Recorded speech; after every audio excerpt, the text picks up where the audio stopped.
মার কবরের পাশে গেলে কি হবে, বাবার কবরের পাশে গেলে কি হবে।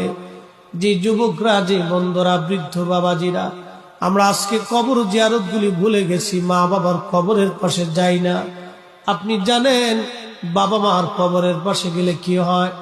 যখন আপনি যা থেকে সালাম দিবেন, তখন বাবা কবর থেকে সালামের জবাব দিয়ে বলে, দেখছো আমার খুকা বুড়া হয়ে গেছে, কিন্তু আমি বাবার কবরের পাশে দাঁড়ায় গেছে।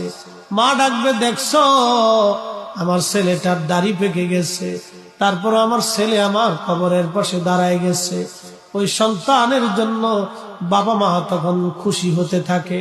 যখন সন্তান কবরের পাশে দাঁড়ায় কিছু জিয়ারত করে, বাবা মার জন্য দোয়া করে, তখন কবর থেকে বাবা মাও দোয়া করতে থাকে। একবার জোরে বলা যাবে কি সুবহানাল্লাহ। ওই কবর থেকে তারা চিনে, তারা দেখে। আপনি দেখেন না, আপনি চিনেন না, সেটা আপনার দোষ। ওই কবর থেকে তারা চিনে।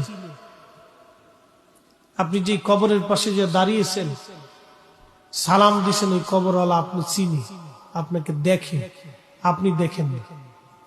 তা না হলে সালাম দেওয়ার অর্থ কি? যে সালামের জবাব দিতে পারে না, সালাম দিতে শোনে না, তাকে সালাম কি করে দিবে?